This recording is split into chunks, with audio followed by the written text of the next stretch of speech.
Pate State Speaker Series, we bring the best and brightest to campus. That's why Greg McElroy, ESPN, former Alabama quarterback, you fill in the blank. I mean, got a dynamite YouTube show as well. Gregory, how are you on this lovely December afternoon? Well, I'm good, buddy. I'm glad I wasn't referred to as Cole Kubelik's co-host on the radio. No. Because that is a bridge too far. And knowing that he joins you on your Thursday show every week has been both engaging and at the same time repulsive. A little too much into the weeds for Cube Kicks, man. Why you gotta give him such a platform to let him talk about offensive line play? It's borderline offensive. Would you agree? Truthfully, yes. And, Yeah. we all make mistakes in life. I'm sure that you don't feel like you've been purely angelic at every point in your career. So were mistakes made? Yes. But were lessons learned? Also, yes. I've enjoyed having you. I listened, and you know this. Like I've texted you a bunch of times. Like I listen to your show a lot. I just like it when people do it the right way. You know what I mean? Like it's really easy to go out and say, Colorado's a top 10 team in the preseason in an effort to generate clicks. And I've always respected you and your approach because I think you cover it the right way. You love the sport, and that's what we're all in it for. And I will, as for all of his flaws, Cuba Kicks does have an awful lot of love for the sport. It's just the wrong position group Right. that he cares about. Yeah. Nobody cares about the offensive line. And I'm just hopeful that at some point he'll realize that. Yeah, it's like Meemaw used to always tell me, Joshua, if your heart's in the right place, your logic can be flawed. But you don't want people whose hearts are in the wrong place with sound logic. And that's why Cole's always had a home here. It's been a sanctuary show of sorts for him. Good. So we're a little bit removed from this thing now, but we're not really removed from it. And I'm talking about the college football playoff selection, the whole process. Yeah. So we go into conference championship weekend, and everyone kind of thinks they have a little bit of read on things, and you've got all your ideas sketched on the back of a pizza box. But I kept on saying on the show, the games happening on the field have a tendency to just hit the reset button in people's minds. And so it doesn't matter if you think it's an automatic if this happens or an automatic if that doesn't happen. You got to watch it happen. And so we watched Florida State go undefeated and win a Power 5 conference championship, and they didn't make the playoff. You had the blessed but also slightly unenviable task of being live on air as it happens. Okay, so I was texting you, as I imagine a million other people were, because I was watching it in real time, and I realized there is no opportunity that Greg or anyone else has to take 5 minutes and fully articulate their thoughts. You don't have time to do it. And it would easily take 5 minutes to fully lay out, here's what I feel, here's what I think, here's what's right, but here's what the committee protocols should have provided. I think a team like FSU may have been screwed, but we also may have the correct teams in. No one has time for that. It's sound bites, it's screenshots. And so it was a losing battle that day. So then you say what you say. I'm going to give you a chance to just kind of restate your point here in a second. Sure. And then there's this just avalanche, which is to be expected from Tallahassee and from Florida State fans who really felt like there was a machine built against them, a lot more so than just the playoff committee. So let's go back to that moment. What was it like that Sunday early afternoon? It's just afternoon on the East Coast, I guess. You're watching it happen at the desk, like Reese Davis is 10 feet away from you reading the rankings in real time. What did you feel? How did you think was best to go about it? Do you have any regrets for how you handled it? Like, what was that moment like? Well, and honestly, to get to selection day, you almost have to go back a couple weeks prior. Where I had said week 2 and Halloween was week 1, which was in some ways a forgettable show because, I mean, let's be real. I wish I was walking around with an alien and an astronaut, my 2 kids, going and eating as many Whoppers and Airheads as I can get my hands on. Like, Whopper's a terrible candy, but I was willing to eat it anyways. Oh, wow. So I think Halloween was kind of a throwaway at night, but week 2 is when I presented the conversation about the one-loss teams and how they should potentially be discussed. And to me, my frustration with the committee has always been the lack of transparency and the lack of consistency. Now, Josh, you do your JP poll. I mean, I do a top 10. I'm sure there's contradictions all throughout my top 10, and I'm sure there's contradictions, and I know there are, in some cases, rare cases, of course, that the JP poll is not 100% Washington. Yeah, sound just and say logical. Washington. It's just Washington. It's really just Washington, and I think A&M is like still second on the JP poll. I'm Right. not sure if they still are. I need to like double check. Yeah. I kid, but there needed to be a discussion there in week 2 about Oregon, Texas, and Alabama. And the difficult thing for me is that regardless of what I do professionally, you know this, like I'm really not going to win when it involves Alabama because I'm either going to be a homer or I'm going to be someone that is going so far out of their way to show their lack of bias that there's really no enviable task. And respectful members of the media even were coming at me that night. Oh, here's McElroy parading the Alabama propaganda to try to push them into the playoff discussion. No, I said all I wanted to do was have a discussion of the order of the one-loss teams, because if you're going to tell me Ohio State is 1 based on resume, that's where they were at that time, then we must also acknowledge that the one-loss teams should also be ranked on resume. And at that point, the best part of Oregon's resume was a close loss to a team that was ranked in the top 5 in Washington. And that to me was very frustrating. And then we were picking and choosing our criteria 1, 2, 3, 4, 5, and 6, some based on eye tests, some based on resume, some based on a blend of the two. And that to me is really troubling. So I acknowledge that there was some problems 3-4 weeks prior to when the actual committee had to make a very difficult decision. Now, I also acknowledge that over the course of time, 10 years now, it's not like this is like year 2. Like we have some history, we have some precedent, and the committee has been willing to scrap the rankings leading into the final week, but they have never rewarded quality over deservingness. Like they have never done that. It's the first time. Mm-hmm. Because you could tell me, and Florida State fans might selectively remember this or forget, however they decide to go about it. In 2014, Josh, you were just a little baby JP running around in Georgia and chasing tornadoes and stuff. I don't know. I don't know where you were 10 years ago. As a baby does in Georgia, yes. Continue. Yeah, okay, so like I was like a little pup just trying to figure things out on this television thing. It was my first year, and I'm like, I don't know what the heck the committee's going to do. I mean, shoot, I guess Ohio State's good. I don't know. Like, but Ohio State was put in over TCU and Baylor. Perfectly fine with that. But the conversation really, if they were going to go the 4th best, the conversation really should have centered around an undefeated Florida State team that year who was beyond average. And right. If not for the brilliance of Jameis Winston, they probably would have lost 4 games. And TCU, who I think most people that year would have said they're certainly one of the 4 best. And they weren't. They had rewarded the most deserving team, the team that went undefeated. That's why I think this year was so remarkably shocking for all of us. Was for me. I still, and if they want, the Attorney General wants to subpoena my text messages, by all means. I was texting members of the media. I was texting friends and family. Yo, Bama's not getting in. I don't think it's going to happen. I really don't. I mean, I'm going to be honest with you. I think the easiest thing for the committee to do is probably to put Florida State in at 4. Bama will be 5. Georgia will be 6. We'll call it a day. But I didn't think that's what they should do based on their criteria. I think it was very clear based on how they played in the final month of the season that Bama was one of the 4 best teams. Now, were they one of the 4 most deserving teams? Probably not. If you want to push back against that, I have no issue with it. But I don't think that they were one of the 4. I do think that they were one of the 4 best, whereas I didn't think that Florida State was. And it was really predicated on their performance in the final week of the season. And I was totally supportive of Florida State's inclusion. I understood it. I got it. I was comfortable with it. And had Florida State flashed across the 4 line, I would have totally understood it. I would have gotten it. But I don't know if anyone could, with sound logic, watch Florida State's performance against Louisville, Bama's performance against Georgia in the final game that we saw both teams play, and suggest that Florida State was a superior team to Alabama. I mean, I saw Bama offensive linemen mowing defensive tackles from Georgia off the ball 5 and 6 yards. That doesn't happen.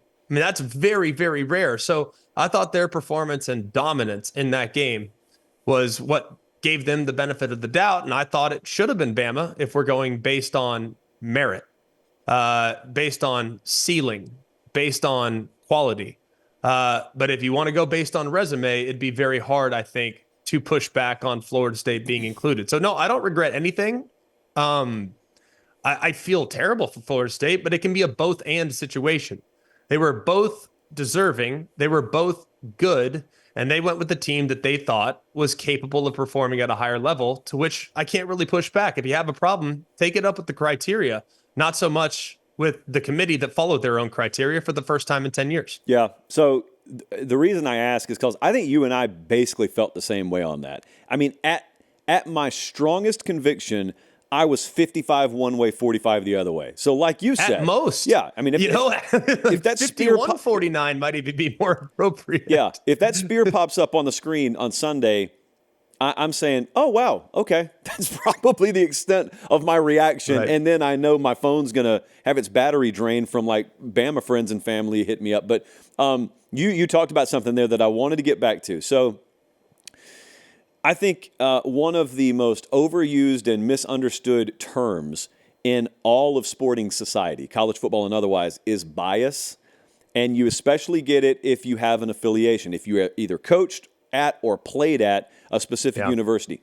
Herb Street dealt with this like a generation ago with Ohio State, and he tried to manage it the best way that he could and ended up, famously relocating where he lives to get away from that a little bit. And there was the point was there was no winning. And Greg, that was kind of in the pre-social media era. And now you're smack dab in the middle of this world where everyone gets to have their voice heard immediately. So I try my best to explain to people what the process is actually like in this business. Now, you're above and beyond because you're calling games.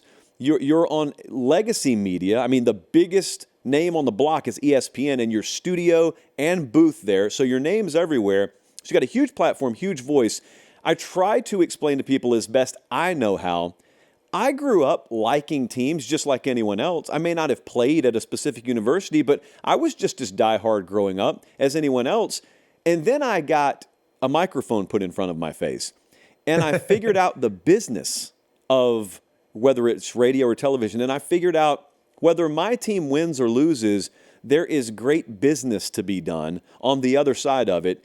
And it doesn't really matter. And you quickly realize what's best for business is to totally divorce yourself from any attachment you have emotionally to a brand and just take care of your business. And the best do that across the board.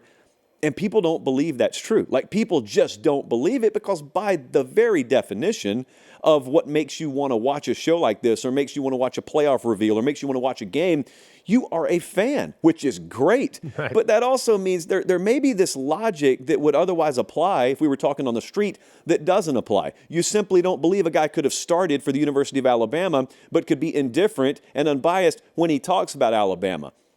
When you're actually in that situation, how much or how little is that idea even in your mind? When you see that crimson logo or see that crimson helmet versus a Texas A&M helmet, is there a big difference? Are you aware of it in the moment, or does it not even enter your mind, and only afterwards is it when maybe you hear people start throwing the accusations around? Well, I mean, you're never going to shake it. I mean, part of why I'm at where I'm at is because I played quarterback and won a national championship at Alabama. Like, that is what it is. And the difficult thing, I think, is that I'm young enough to where people actually remember me having played. I think if a lot of people, unless you do some digging, they probably don't realize that Gary Danielson played at Purdue. Right. They probably aren't necessarily thinking about, well, Lee Corso coached at Florida State and Louisville, and they are removed enough. I'm still kind of in it. And frankly, I played for the guy that's still coaching there.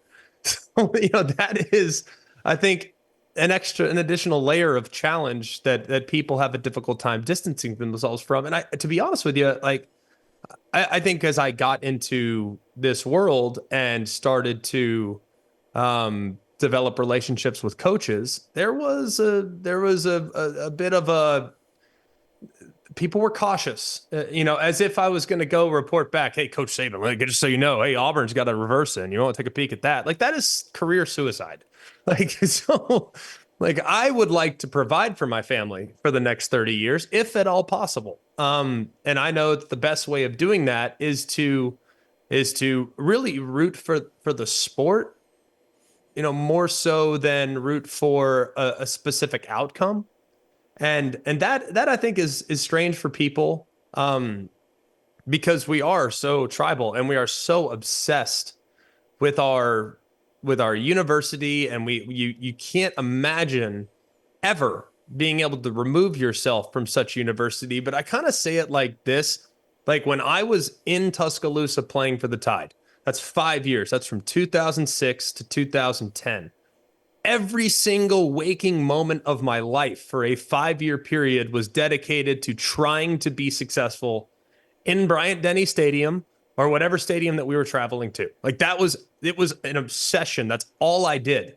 So it's almost like being, when you're that involved, when you're that invested, being invested now, it's like I don't go to practice. Like I don't do those. Like I do go to practice once a year. I take my son, and like he daps up the players, and it's more like a father-son bonding experience more so than it is, feeling as though you're giving back to the university. And I've also found too, like the longer you're in it, you stop rooting for places and you root more for people, which is kind of strange.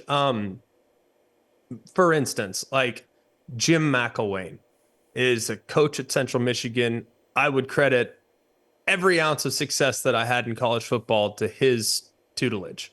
I mean, he helped me a lot, like personally, professionally, understanding the game. So I root for him. In the NFL, like I root for Brian Schottenheimer, who took a chance on me, like when he drafted me in the 7th round. Like I root for Rex Ryan. I root for Kirby Smart, who we would jaw at each other in practice because he was who I was going up against, and I knew their checks, they knew my checks. And when Rolando McClain made a check, or when I saw Mark Barron go like this, I knew they were going to be in cover 2, so I checked to a cover 2 beater and I split the safeties. Like it's you root for people really more than places. And now, I mean, if I go back to Tuscaloosa, there's 2 people there that were there when I was in school. One is the get back coach, Ellis Ponder. The other is Nick Saban. So look, I love my school. I will always be grateful for the time I had at Alabama, but it will never infiltrate the way I analyze the sport, because the sport itself, college football itself, to me is more important than my loyalty to a particular place. Does that make sense? Yeah. You know what I mean? Like, Yeah. I really want the sport to be healthy more so than I want my team to win 10 more national championships. And that might sound crazy and it might get me in trouble with Bama fans, but that's really genuinely how I feel. No, I mean, it makes perfect sense because of the way I feel. I didn't play at Alabama. I didn't quarterback a national championship team, but it's the same way in that probably the most commonly asked question that I get in my inbox is, hey, who did you grow up rooting for? Well, number one, it's a death wish for me to answer that question. Don't answer. Right? Number 2, if you're having to ask, does it not kind of prove the point that we're doing a half decent job in the way we present the material here? Like, if you have to ask, it's irrelevant for you to know.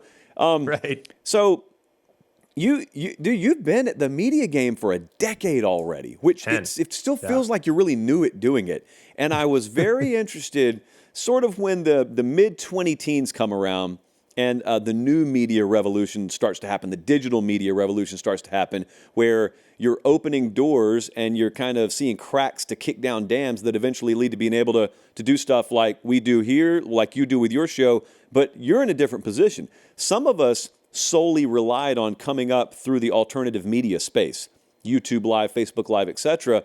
Right. Your door in was different because you had brand recognition and name recognition with Alabama. And so you go from playing for the Jets one day to essentially SEC Network the next day or next couple of days. And at that point, that was the way in the door. You either had to come up through journalism school or be former player coach and then come up through the media sphere that way. But on your journey, you've gotten some big-time gigs. You're about to call a playoff game in a couple of weeks. I mean, it gets no better in our business than that. But you've also really carved out a presence on platforms like YouTube. And you also still do local radio with Kubelik down in Birmingham. And I'm very curious because not a lot of guys choose to do that. A lot of guys, if they had that legacy top-rung platform, they'd forget about that other. Why do you choose to do it differently? A few reasons. One, I'm addicted to the sport. And I noticed, and I think and I've been a consumer of your show for a while. I just felt like as the NIL world was expanding and the transfer portal was expanding, um, there was a real negative light on the Yep. sport. It just felt like the way it was covered in the off seasons in particular, it was just really covered negatively. I'm not saying people didn't do their job. I'm not saying people didn't do, um, I'm not saying that people didn't cover the sport the way they felt like they needed to in order to generate clicks and to generate traffic. Like I understand the necessary evil that is, and how people naturally gravitate towards the negatives. I understand that, but I felt like we were really missing out on an opportunity on television where you get to speak in finite periods of time. The playoff show is a good example. We're on that show for 4 hours. It was a 4 hour show, and it's about as long a show as you'll have. And you get to speak in 60 to 90-second increments, maybe 3, 4 times an hour. So over the course of a 4 hour show, I just didn't feel like we were necessarily able to dive deep enough to help explain why it is we feel the way we feel. You can hit the treetops and you can kind of skim the top if you can and make it digestible and consumable. But I felt like there was another layer that I thought was really beneficial and was something that I was very interested in. So long form radio has been really valuable because it keeps you in it every day. You get to have some personality. And if there's one thing I've learned from radio, um, one, I've been very fortunate to do it with the exception of, a short stint with Danny Cannell. I've been able to do it with some of my best friends. And I do love Danny too. We see the world in totally different ways, which can sometimes be valuable. But I did work with Danny and had a great relationship with him and still really like Danny. Disagree with everything he stands for on Twitter, but Right. Twitter Danny is different than real Danny. And I've acknowledged that. Cole Kublik is one of my best friends. Taylor Zarzer, who I worked with before that, was also one of my best friends. And being on radio was really beneficial. Not all that dissimilar to your show where you're in the live chat and other shows that do a great job of incorporating a live chat. You get a good feel for what is moving the needle with the people, which I can now apply to TV, which I can now apply to games, and that's beneficial. And then as far as the YouTube space is concerned with Always College Football, I'm a consumer of podcasts. So like I love it because I love direct to consumer niche presentations. Like when I'm listening to traditional college sports radio, I don't necessarily want to just talk about the top 7 teams. Like I think Kansas State matters as much to the ecosystem as Syracuse, especially with what Syracuse is currently doing in the portal and in recruiting. And I think Syracuse matters as much to the college football ecosystem as an FCS champion. And we don't spend a ton of time on those teams, but they matter and they're important. And I felt like Always College Football would kind of allow for us to go just a little deeper on some of the matchups and the teams that don't necessarily get served on your traditional media platforms. So do we play the hits? Yes. Does Late Kick play the hits? Absolutely. Like I'm not dumb enough to put together an hour-long show and not mention Alabama, Ohio State, Michigan, SC, Texas. Like, of course, we're going to talk about those teams. But at the same time, there's an underserved audience that doesn't get their team talked about very much, a la West Virginia, a la UCF. Teams like that also are playing good football and deserve to have their story told. And yet there's just not a lot of mediums that are using their platform to kind of talk about those teams. So I love the mix, and I'm very fulfilled doing what I'm doing. And in a way, it's literally like you, man. This is a dream. Like I can't believe this is my job. I was with my parents this past weekend. And they still think that at some point I'm going to grow up and get a real job. But I'm not quite ready to take that plunge just yet. And this is an itch that I just have to continue to scratch because it's just all consuming and it's something that you just do 24/7, 365. You mentioned intelligence a second ago. I'm not dumb enough to ignore this or think that. It's interesting you mentioned intelligence. You famously have a lot of it. I don't know if you've ever had it phrased that way. I don't know if you've ever had that thrown in your face like that, but famously, you have a surplus of intelligence. Now, here's a little story for you. So, you know what a malapropism is? No. Okay, a malapropism. Clearly not enough intelligence to understand what that is. This is more of like an awareness thing than an intelligence thing. So malapropisms, I've got a list of like 200 of them in a notes file on my iJosh. Malapropisms are just these commonly misspoken phrases or misunderstood spellings. Like, for example, people say blessing in the skies just because they've misheard it their whole life, and it's actually blessing in disguise. Well, Rhodes Scholar for your boy, up until Greg McElroy of Alabama almost became one, was Rogue Scholar to me. Because I had obviously never brushed up against it. I had never even had to worry about it. It sounds like rogue when people say it really fast. And so you being involved in that process when you were at Alabama was the first time that I ever realized, oh, it's not called Rogue Scholarship, is it? Oh, it's Rhodes. Oh, my goodness. Yeah. And I want to thank you because you were a finalist for that thing, right? Yeah, I thought it was ROADS. Like, I thought it was a 5K or something. Like, I wasn't sure what it was. Yes, I was. And I think it's a bit of a product of the times. Like nowadays, shoot, man, like these guys are pros in football at 18 years old. Yep. My goal of going to college was to get college paid for, one, have a little fun playing football, two. When I turned 21, have an adult beverage or two. That was also a very, very high requirement for me. It was very important. And then four, like, all right, I get to go to school for free.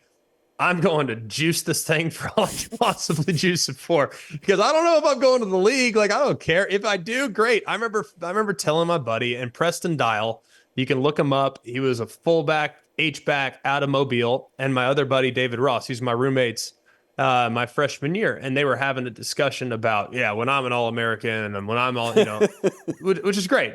I told him, I'm like, to be honest with you guys, I kind of want to be an academic All-American. Like, they're like, nerd, like clown. Like, did you look at them? Did you look at them and say, I can control that? Did you pull the? Did you actually pull the guys? Have you seen the commercial? We may go pro in something other than sports. Were you the actual college kid who said that sentence? I might have said that once. It might come up now every once in a while. It's total baloney. Yeah. Because I, of course, went to Alabama and had aspirations to play into the league too. Like, no doubt. But I was like, look, if they're going to pay for it, I might as well just, juice this thing for all it's worth. And I was actually going to I was going to law school. I wanted to get an MBA. I wanted to go to law school. And wouldn't you believe it? You would think that the law program at Alabama would be willing to offer some morning classes because, I wanted to play football and go to law school and practice in the afternoon. They would not do that for me. I couldn't believe they wouldn't do that for me. Just change their whole, deal. No, and all joking aside, like I never thought about the Rhodes Scholarship. Like that was like something. What is that? Like, sure, I'll try. And Dr. Buster Alloway, who still to this day is like my favorite teacher of all time. He's our Stats 210 professor, and that's the most impossible class ever. It's like a weed out class for the business school. Nobody is getting a good grade in that class, but for whatever reason, stats just worked for me. You asked me to read a book and tell you what happened in it, can't do it. Like my SAT math score was like a 760. My SAT verbal was like a 480. It was like the biggest gap ever. So like math just worked for me for whatever reason. I don't know why, but I can't read and I can't write, but I can definitely do some math. And he was like, you should try out for the Rhodes Scholarship. I was like, I don't even know how to do that. He goes, I'm going to push it and I'm going to make it happen for you. I was like, all right. So being the student that I was, I think I had like 3 hours worth of class during the 2010 season. That's all I needed to get my master's. So I had ample amounts of time to watch tape, get a Quiznos sub, which is what I ate every day for lunch, and go and work on my Rhodes Scholarship application. I made it in to the finalists, and it was cool. It was a real honor. And then I walked into the room with the 8 other finalists and was like, all right, Harvard, Naval Academy, Yale. It's like, I got no shot at this thing. Like, I got no shot. at all, but I'm here and I will never be able to take that finalist label away from me. But the guy that won it was like son of Cuban immigrants that spoke like 19 languages and already started up a nonprofit that had already generated like $10 million worth of nonprofits. It was like unbelievable. I was like, yep, he should win. And the lady from Naval Academy won as well. And she could not have been any more impressive. I mean, just incredible people. So the right people won it. But the fact that I was even in the mix, even though I probably shouldn't have been, was pretty neat. Yeah, I mean, you walk in there, you're illiterate, and you can just do long division in your head, and all of a sudden you're a Rhodes Scholar finally. It still looks good on the Wikipedia page. Like you're 100%. When they asked me, like, close. what do you think of government? And I was like, that's really open-ended. That's not for like me to part of say. my interview questions. I'm like, yeah, not a huge fan, I guess. Yeah, I think that was kind of a turnoff for the committee. And at that point, my application was dismissed. Yeah, committees, man, they get in the way of so many great things, as it turns out. There you go.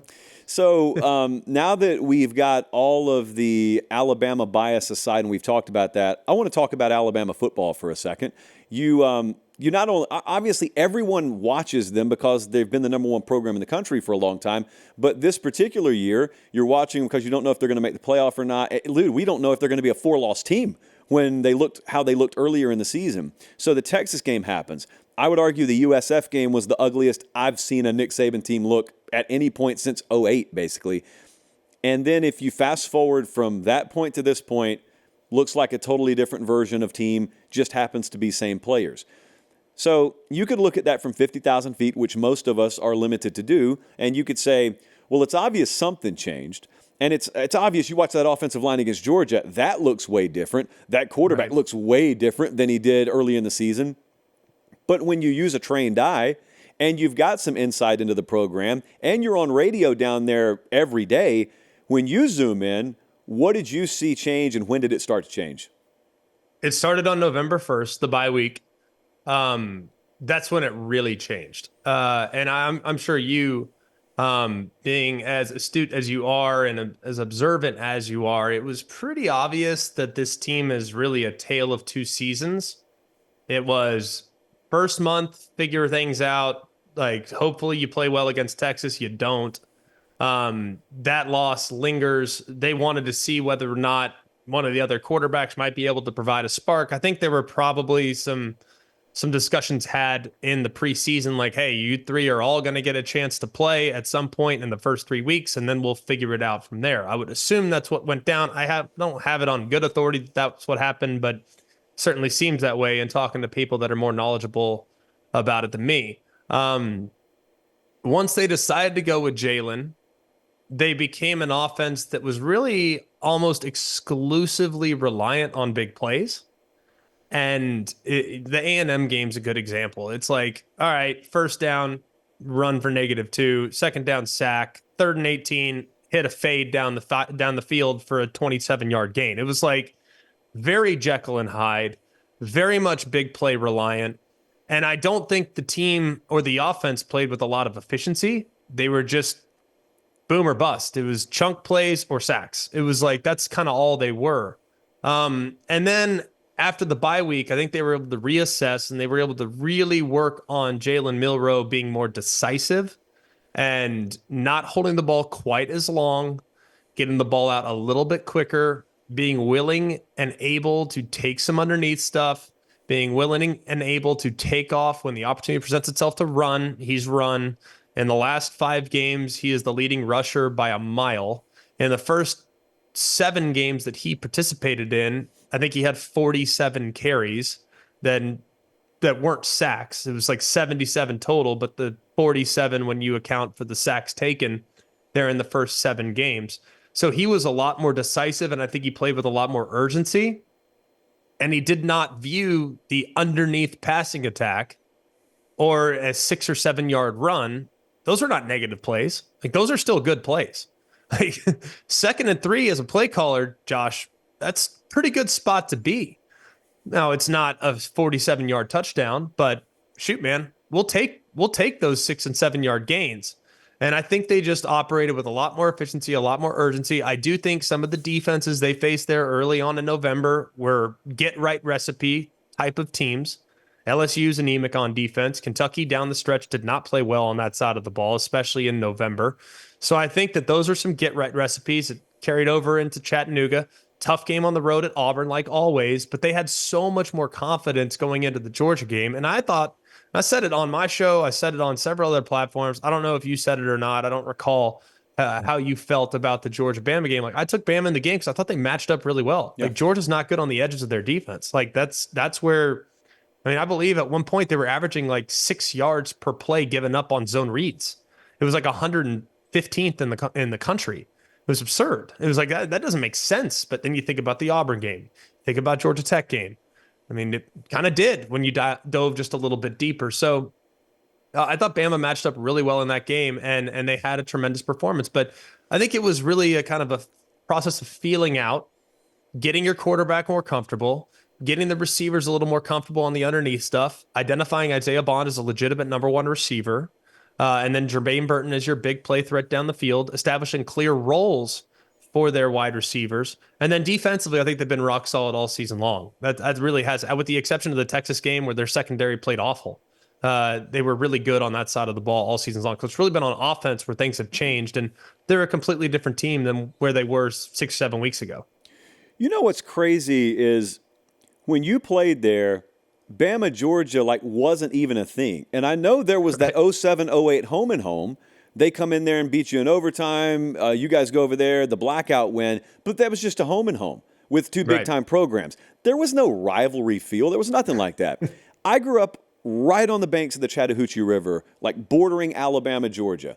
So I have a really unique perspective on this. And about the time Saban comes along, he starts to overtake what Urban Meyer had built, which in and of itself had overtaken what Georgia had built under Mark Richt over there in the East. And so there was this real big power struggle. And spoiler alert, Nick Saban wins that if you guys haven't gone back in time and watched. But then as Alabama starts to ascend, I'm living in Georgia, and there's this animosity and really jealousy towards Alabama. But it wasn't so much we're strictly envious here in Georgia of what they have. It was he's building what we should be. That's what Georgia folks thought. We should be this. And Saban's getting yeses, and our guys over here getting yes, no, no, yes, no, no. But on Saturdays, everyone in Athens expects him to be what Alabama is.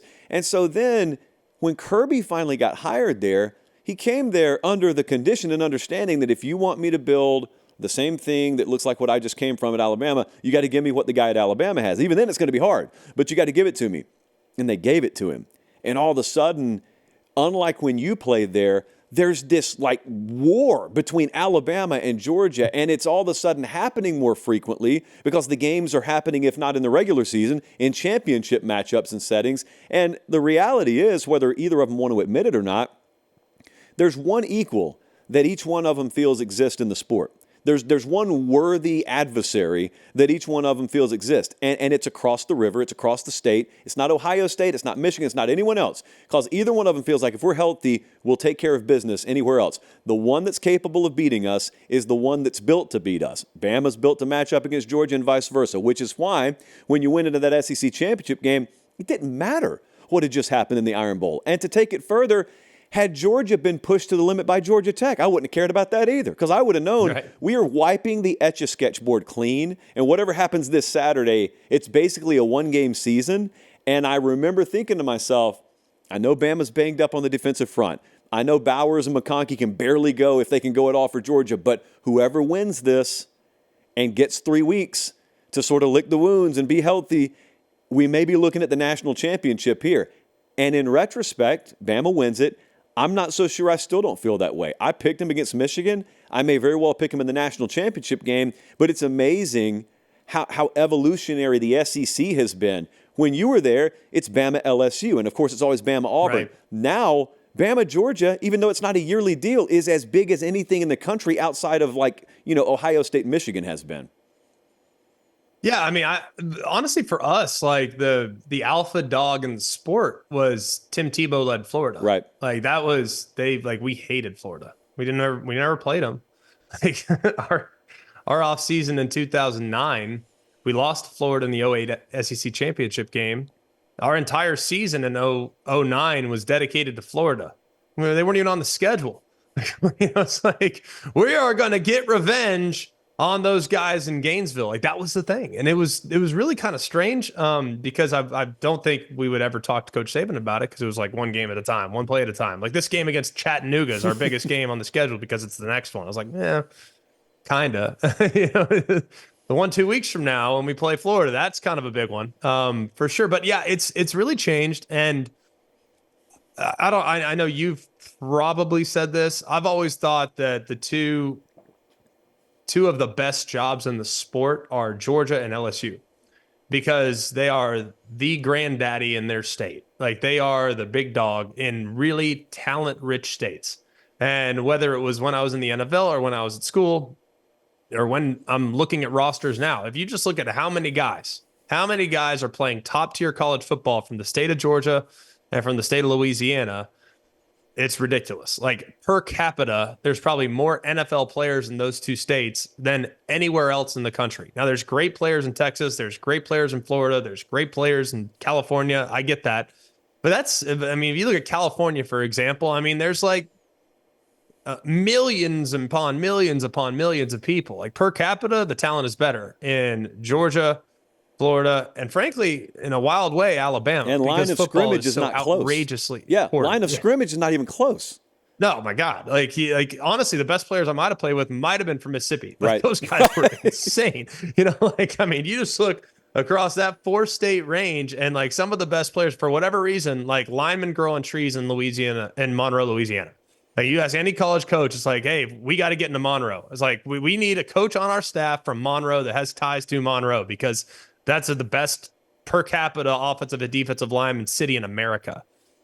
So I think that Georgia had I don't want to say that they were complacent, but they needed a kick in the pants. And I love Mark Richt. I don't think there's a person that's ever covered the sport that has been around a more genuine human being than Mark Richt. But they needed that person to elevate the program, and they need that person with the vision and the idea of where the sport is heading. And I think what's funny is that people were very frustrated with Kirby Smart at times in his tenure. Yep. Which I think is mind-blowing looking back on it. The guys won 2 straight national championships, but the SEC championship in 2018, where they ran a fake punt with Justin Fields, the handling of Justin Fields versus Jake Fromm, the fact that Jacob Eason got banged up, and then in comes Jake Fromm. And then next thing you know, they get hot and they have a great defense and great 1-2 punch at running back with Sony Michel and Nick Chubb. It was just strange how much heat he took at times, because I know, and I'm sure you probably did too, like I knew he was going to be good at some point. Now, were they going to get to the point in which they won 29 in a row? I don't know if I could have envisioned that, but it was just only a matter of time. And he had to take his lumps as a young coach because everyone does. It's just most people do it at places like Toledo, or you get a dress rehearsal at a place where the mistakes aren't quite as magnified. His were on the national stage, but he's now really rounded into a guy that has great foresight with where the sport is heading, and he's also done a great job of, I think, getting the people, as an alumnus of the university, getting people to invest in the program. Like in Tuscaloosa, if Nick Saban says he wants something, nobody says no. Like board of trustees, they are already breaking down walls before the board of trustees votes on it. No doubt about it. Like, can it help us win? Yes, perfect. We're doing it. Same now is being done at Georgia as it relates to their NIL, and I think it's their facilities. And the proof is in the pudding with what they've created. Yeah. All right, so I want to wrap it up here with this. I mentioned you're going to call the Sugar Bowl Texas, Washington. You're with McDonough, correct? You were with Sean McDonough in this game? I am, yes. Okay, yep. So I cannot tell you. I freak out about Sean McDonough. Sean McDonough is the man. I love Sean. I've never introduced myself to him. I've never met him. But you got to understand, for a kid who grew up in the Deep South, and you grew up, like I was a really little kid when the Braves were making their run in the 90s. Right. And so Sean McDonough is working for CBS at the time, doing their national calls, doing a lot of the same stuff he is today. And, Sid Bream wins the 1992 NLCS for Atlanta. And then for years, the famous radio call for Skip Carey is what echoes throughout the South, and it still does. And I love that. But Sean McDonough had the national play-by-play on CBS. And for my money, it is the it's not one of, it is the quintessential national broadcast call in the history of baseball. Now, I'm biased because it had to do with my team. So then you fast forward years later, and McDonough's still at the top of his game, and he's doing college football. He's doing a playoff game. You're there alongside him. So number one, I just want you to know how blessed you are. And number two, I want to know where is your mind at in terms of preparation and also really early thoughts on this thing, Washington, Texas. I saw Washington in person twice this year. They made me look foolish both times because I thought they were going to lose both Oregon games. And now, lo and behold, they're sitting there, Pac-12 champ, undefeated, playing Texas.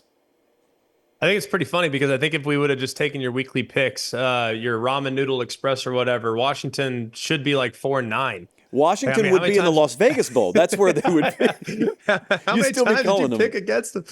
You must be the sole reason for their motivation at this point. Josh Pate just putting a big chip on the puppy's shoulder. Look, I think you hit it on your Sunday show a few days ago or whatnot. You talked about the matchups and how they match up. I think they match up really well. Washington does. You also, I thought, accurately referenced when Texas might have given up some yards and how maybe some of their pass defense numbers are a little inflated just because of the circumstances and the games in which they played. Big leads, turns into a throw-a-thon. Their numbers aren't going to look as good. So I think all of that is very accurate. I'm really interested in seeing what I think is maybe the biggest misconception. Like, everyone acknowledges at this point that Texas has dudes, right? Nobody's pushing back on that. Like, Quinn Ewers, 5-star.